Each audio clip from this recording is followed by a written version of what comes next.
हरे कृष्णा। भगवत गीता की इस वीडियो में हम शुरू करेंगे 18वें अध्याय का 57वां श्लोक। भगवान कह रहे हैं कि सारे कार्यों के लिए मुझ पर निर्भर रहो। निर्भर रहो माने, हे प्रभु तुम ही कराने वाले हो, मैं अपना मैक्सिमम बेस्ट प्रयास कर रहा हूं, सफल हो गया तो ठीक, नहीं हुआ तो ठीक। सो भगवान कह रहे हैं सारे कार्यों के लिए मुझ पर निर्भर रहो और मेरे संरक्षण में सदा कर्म करो। हमेशा ये फील करो कि भगवान ने मुझे प्रोटेक्ट कर रखा है।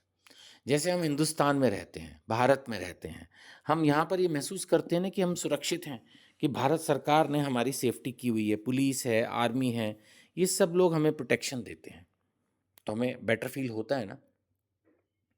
उन देशों में देखिए जहाँ आर्मी कमज़ोर है, पुलिस डिपार्टमेंट कमज़ोर है, या इवन भारत में भी कहीं कहीं कुछ राज्यों में या उसके कुछ हिस्सों में अगर पुलिस कमज़ोर है तो वहाँ सुरक्षा सही नहीं है। सो वहाँ कमज़ोरी रह जाती है। लेकिन अगर हम भगवान के संरक्षण की बात करें तो भगवान हमेशा अपने भक्त की रक्षा करते हैं। सो यहाँ पर भगवान ने बड़ा क्लियरली कहा है कि आप सारे कार्यों के लिए मुझ पर निर्भर रहो और मेरे संरक्षण में सदा कर्म करो। ऐसी भक्ति में मेरे प्रति पूर्णतः सचेत रहो। सचेत रहने का मतलब है होता ना, जागते रहो, अलर्ट रहो मेरे प्रति, यानी भगवान को भूलना नहीं है। कई जगह आपने लिखा भी पढ़ा होगा ना, हे नाथ मैं आपको भूलूं नहीं। ये भी अच्छी प्रार्थना है, क्योंकि भगवान को भूलना नहीं है। एक्चुअली भगवान को भूलते ही ना हमारे अंदर जो अहंकार है वो सामने आ जाता है। नहीं, फिर हमें लगता है कि अरे भगवान हमें क्या प्रोटेक्ट करेंगे, मैं खुद ही कितना ताकतवर हूं, मैं खुद को प्रोटेक्ट कर लूंगा, मेरा कोई कुछ बिगाड़ ही नहीं सकता, मेरे अंदर इतनी ताकत है, मैं खुद ही बाहुबली हूं। वो बाहुबली 2 मिनट के अंदर मर जाता है। 2 मिनट नहीं लगते बाहुबली को मरने में। तो भगवान की प्रोटेक्शन पर ही आपको फेथ होना चाहिए। यही भगवान इस श्लोक में कह रहे हैं, सारे कार्यों के लिए मुझ पर निर्भर करो, मेरे संरक्षण में कर्म करो, मेरी भक्ति के प्रति सचेत रहो। That is the message. अब 58वें श्लोक में भगवान क्या कह रहे हैं, इससे अगले श्लोक में भगवान कह रहे हैं, यदि तुम मुझसे भावना भावित होगे, यानी हर समय तुम्हारे दिमाग में एक भगवान कृष्ण घूम रहे हैं, है ना, तो तुम मेरी कृपा से इस बद्ध जीवन के सारे अवरोधों को लांघ जाओगे। बद्ध जीवन तो है ही, बंधे हुए हैं हम। इतने बजे उठना है, इतने बजे जागना है, ये करना है, यहाँ जाना है, वहाँ करना है, ये पैसे लाने हैं, इसकी शादी करनी है, खुद की शादी करनी है, बच्चों को पढ़ाना है, हैं बच्चों की शादी करनी है, फिर बच्चों के बच्चों की शादी करनी है। बस यही जीवन चलता रहता है। बद्ध जीवन ही तो है, नेवर एंडिंग। ये लगता है बस ये हो जाए उसके बाद भक्ति कर लूंगा, कभी नहीं होगा, कभी नहीं होगा। आज ही है भक्ति करने के लिए सर्वश्रेष्ठ। पहली बात तो ये हो जाएगा, आपको क्या पता कि आप तब तक जियोगे। बुरा मत मानिएगा मेरी बात का, जीवन का कोई पता है। आप अपने परिवार में, समाज में देख लीजिए कितने लोग अचानक चले जाते हैं, आप टिके रहोगे इसकी क्या गारंटी है। तो अगर आप इस चीज का इंतजार कर रहे हो कि कभी कुछ ऐसा हो जाएगा जब मेरे बच्चों की शादी हो जाएगी, जब मैं बिस्तर पे पड़ जाऊंगा 75 80 90 साल की उम्र में, चलना भी फिरना मुश्किल हो जाएगा, जब मैं किसी लायक नहीं रहूंगा, कोई मेरी तरफ देखेगा नहीं, तब मैं भक्ति करूंगा, अगर ऐसे सोच रहे हो तो भाई आपकी इच्छा है, तब भी कर लेना। Something is better than nothing. लेकिन क्या जरूरी है कि बासी फूल भगवान को सेवा में लगाया जाए? अभी आप कर सकते हो तो अभी करो ना सेवा भगवान की।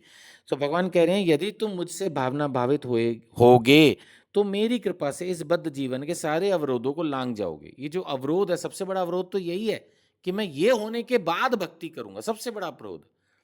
तो लेकिन जो कृष्ण भावना भावित होता है वो समझ लेता है, वो उसको कोई मौत से डर नहीं लगता, वो मौत से डर के मारे भक्ति नहीं करने लगता। उसको ये समझ में आ जाता है कि शरीर छोड़ना है और कभी भी छोड़ना पड़ सकता है, बस इतना ही है। तो वो भक्ति के लिए वेट नहीं करता, उसको समझ में आ जाता है कि भक्ति कितनी इंपॉर्टेंट है, महत्वपूर्ण है, अर्जेंट है, इसको अभी करना है। लेकिन भगवान कह रहे हैं, यदि तुम मिथ्या अहंकार वश ऐसी चेतना में कर्म नहीं करोगे, मेरी बात नहीं सुनोगे, तो तुम विनष्ट हो जाओगे। विनष्ट किस सेंस में हो जाओगे? विनष्ट ये कि जो मनुष्य जीवन मिला वो बर्बाद हो जाएगा आपका। एक ना एक दिन शरीर छोड़ के चले जाओगे और फिर कर्मों के अनुसार अगला जन्म मिलेगा। अगर कर्मों में गलती रही, और जिसके चांसेस होते हैं, भक्ति में आने के बाद भी कई बार इंद्रिय भोग और ये सब गलतियां खत्म नहीं होती, धीरे धीरे इनको टाइम लगता, तो जो इसमें गए नहीं उनकी क्या स्थिति है? वो तो मुझे लगता है उल्टी दिशा में चल रहे होते हैं। उनका तो पाप में जो जीवन होता है वो और बढ़ता चला जाता है। उनको कई बार पता भी नहीं चलता कि वो और इंद्रिय भोग और पाप और इंद्रिय भोग और पाप उस तरफ बढ़ते चले जाते हैं। और फिर नेचुरली वो एक बार शुरुआत में तो हम पढ़ चुके हैं ना, शुरू में तो अमृत तुल्य लगता है, बाद में विष मिलेगा जब मिलेगा, और जब विष मिलता है तब कराहते हैं, चिल्लाते हैं। वो तो फिर तब तक देर हो चुकी होती है। इसीलिए भगवान कह रहे हैं कृष्ण भावना भावित रहो, सारे अवरोधों को पार कर जाओगे। नहीं मानोगे तो डूब जाओगे, विनष्ट हो जाओगे। भगवान स्वयं सीधा सीधा बोल रहे हैं, नहीं मानोगे विनष्ट हो जाओगे। 59 श्लोका। इसमें और क्या कह रहे हैं भगवान? अब वो अर्जुन को स्पेसिफिक कह रहे हैं कि भाई तुम बोल रहे हो मैं युद्ध नहीं करूंगा, है ना, लेकिन तुम्हारा स्वभाव है वो तुमसे युद्ध कराएगा। तो भगवान यही कह रहे हैं, यदि तुम मेरे निर्देशानुसार कर्म नहीं करते, यानी जो मैंने बोला उसके अनुसार युद्ध नहीं करते और युद्ध में प्रवृत्त नहीं होते, तो तुम कुमार्ग पर जाओगे। कुमार्ग का मतलब गलत रास्ते पर चले जाओगे। तुम अपने स्वभाववश युद्ध में लगना होगा। वैसे भी तुम क्षत्रिय हो, तुम्हारा स्वभाव है, तुम्हें युद्ध करना ही है। तुम यहाँ से चले भी जाओगे तो मोहल्ले में छोटी मोटी फाइटिंग करोगे किसी से। नेचुरली अगर अर्जुन युद्ध छोड़ के चले जाते तो कोई ना कोई उस पर कटाक्ष करता ही, उसको हिजड़ा बोलता, कमजोर बोलता, भगोड़ू बोलता। प्रशंसा तो करते ही नहीं, गले में माला तो डालते नहीं। नेचुरली फिर आता है अर्जुन को गुस्सा और फिर होता युद्ध। तो सड़क पे छोटे मोटे दो चार लोगों से युद्ध करने का क्या फायदा है? अभी महाभारत की स्थिति है, अभी युद्ध करो ना, जो तुम्हारे लिए प्रॉपर प्लेटफॉर्म है। नहीं, अब कोई आदमी इंटरनेशनल लेवल पे यानी इंडियन टीम में क्रिकेट खेलता हो, वो छोड़ छाड़ के गली मोहल्ले में क्रिकेट खेलने में अपने आप को बिजी कर ले, बाद में रिटायरमेंट जब बिल्कुल एज खत्म हो गई और उसके बाद as a enjoyment as a relax खेल रहा हो, बात अलग है। लेकिन बिल्कुल पीक पर हिंदुस्तान में क्रिकेट खेलना छोड़ के गली में क्रिकेट खेलना शुरू कर दे तो वो सही थोड़ी है। तो यही भगवान कह रहे तुम्हारा स्वभाव है, युद्ध तो तुम्हें करना ही है, तो बेटर है जब मैं स्वयं भगवान श्री कृष्ण तेरे पास खड़ा हूँ, तेरे को आज्ञा दे रहा हूँ तो कर ना। अब कोई सैनिक इंडियन आर्मी में हो और वो वहाँ पर युद्ध ना करके छोड़ छाड़ के भाग ले और गली मोहल्ले में लड़ता फिरे तो सही थोड़ी है। जहाँ उसको युद्ध करने का कहा गया है वहाँ युद्ध करे। तो वैसे भी स्वभाव है, भगवान कह रहे हैं यही बात भगवान थोड़ा सा 60वें में भी बोल रहे हैं, इस समय तुम मोहवश मेरे निर्देशानुसार कर्म करने से मना कर रहे हो। भगवान ने कहा था युद्ध कर, तो उसने दूसरे अध्याय में बोल दिया था केशव मैं युद्ध नहीं करूंगा, ये तो बहुत घोर पाप है, इसमें मुझे क्यों एंगेज कर रहे हो, मैं युद्ध नहीं करूंगा। पहले अध्याय में भी डिक्लेयर कर दिया था, दूसरे में भी करीब करीब बोल दिया था शुरू में। भगवान कह रहे हो तुम मेरी बात मान नहीं रहे हो, लेकिन हे कुंती पुत्र तुम अपने ही स्वभाव से उत्पन्न कर्म द्वारा बाध्य होकर वही सब करोगे जो मैं एग्जाम्पल अभी ले रहा था।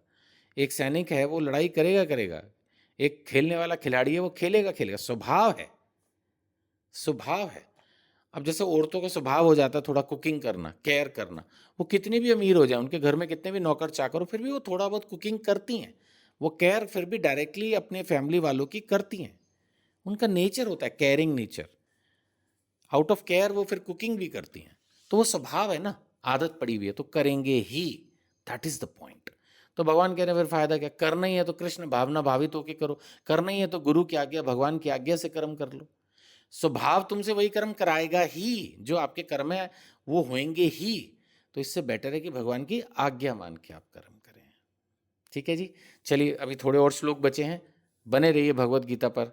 अब हम भगवान के मुख से जो महत्वपूर्ण अति महत्वपूर्ण जो संदेश है वो सुन रहे हैं, क्योंकि अब अंत आ रहा है भगवत गीता का, तो भगवान बिल्कुल मेन मेन बातें जो हैं वो रिपीट कर रहे हैं यहाँ पर। हरे कृष्णा।